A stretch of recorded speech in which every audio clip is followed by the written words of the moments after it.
As a back day, hello guys, welcome back to my outlet channel. इसमें Vijay Chaudhary working in Qatar as a data entry officer सदस्य उठे दुईटा अन्डा र चामलसँगै बसाले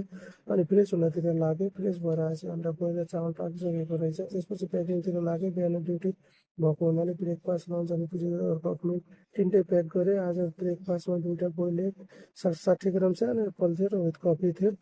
यसको क्यालोरी 189 ग्राम र 30 ग्राम प्रोटिन थियो र लन्चको लागि 154 ग्राम राइस 50 ग्राम क्यारोट र 104 ग्राम ककुम्बर थियो अनि भेजिटेबलमा राजमा र आलु काँचो 80 ग्राम राजमा थियो र 102 ग्राम आलु थियो यो सबै पकाएर राइसहरू मिलाएर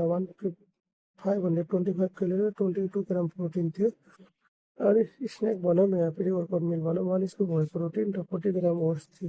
थियो यसको 273 क्यालोरी र 30 ग्राम प्रोटिन हुन्छ अफिसमा भिडियो बनाउने एलाउड नभएको हुनाले मैले अफिसको भिडियो हाल्दैन मेरो ड्युटी बिहान 7 बजी 4 बजीसम्म हुनाले तिनवटा मिल अफिसमै खान्छु अफिस 4 बजी छुट्टी भएपछि जिमतिर लागे आज ब्याग डे थियो र वार्मअपहरू गरेपछि सुरुमा लेट पुल डाउन थियो लेट पुल डाउन 35 केजीको 1 सेट र 15को रेपिटेसनमा र 45 केजीको 12 को रेपिटेसनमा 3 सेट हाने यो हानेपछि स्मिथ मेसिनको थियो 20 केजी साइड राखेर 12 को रेपिटेसन 1 सेट हाने र 30 केजी साइड राखेर 12 को रेपिटेसनमा 3 सेट हाने यो हानेपछि बार पुल डाउन थियो 25 बार पुल डाउन रोइङ खतरा गइरहेछ हैन 4 सेट हाने वेट नमिल्ने कारणले म वेट थपिनँ 4 सेट यसै हाने भागिसकेपछि अनि side cable 1 and pull down थियो 1 एन्ड पुल डाउन यो पनि 35 केजीको वेट राखेर इच एन्ड 2 रेपिटेसनको 4 सेट हाने यति गरेपछि आजको ब्याक वर्कआउट फिनिस भयो यति फिनिस भइसकेपछि रुम आएपछि चिकन 157 ग्राम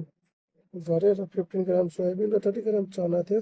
बोइल गर्न राखेँ अनि 60 ग्राम ककुर 80 ग्राम क्यारेट 20 ग्राम ओनियन काटेँ सबै मिक्स गरेर